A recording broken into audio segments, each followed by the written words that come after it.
নমস্কাৰ বন্ধু বান্ধৱীসকল, আপোনালোকক নতুন এটা ভিডিঅ'লৈ স্বাগতম জনাইছোঁ।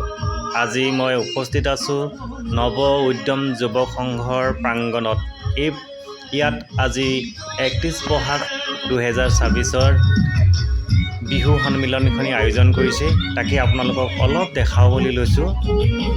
এই বিহু সন্মিলনখন আপোনালোকক দেখাবলৈ লোৱাৰ উদ্দেশ্য হৈছে ইয়াৰ যুৱকসকলে যিটো উদ্দেশ্য যি মহান কাৰ্যৰে বিহু সন্মিলনখন আয়োজন কৰিলে তাকে আপোনালোকলৈ অলপ আগবঢ়াইছোঁ।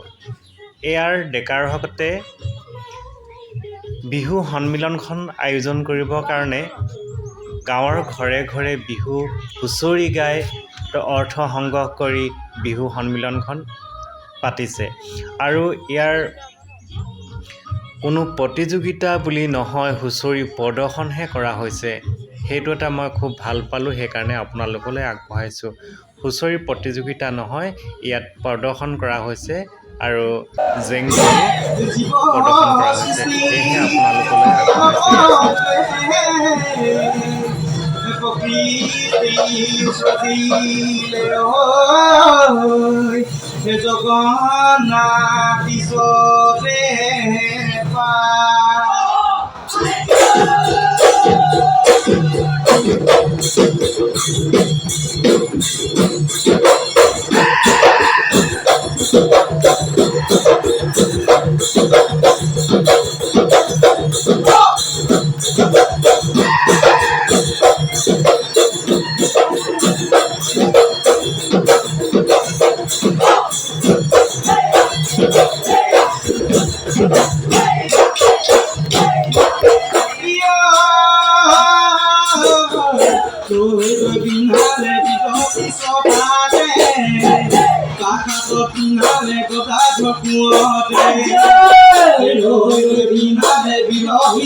এয়া গাঁৱৰ ডেকাৰসকলে ঘৰে ঘৰে গৈ হুঁচৰি মৰা দৃশ্য আপোনালোকলৈ অলপ আগবঢ়াই দিছোঁ।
ভিডিঅ' আপোনালোকে চাই কেনেকুৱা পালে কমেণ্ট কৰি জনাবলৈ নাপাহৰিব ভাল পালে লাইক এটা কৰি দিব আমাৰ গাঁৱৰ 31 বহাগৰ বিহু আপোনালোকলৈ আগবঢ়ালোঁ যদি ভাল পাইছে কমেণ্টত লিখিব আৰু শেষলৈকে চোৱাৰ বাবে আপোনালৈ থাকিল বহুত বহুত ধন্যবাদ তেনেহ'লে আজিলৈ আহিছোঁ ধন্যবাদ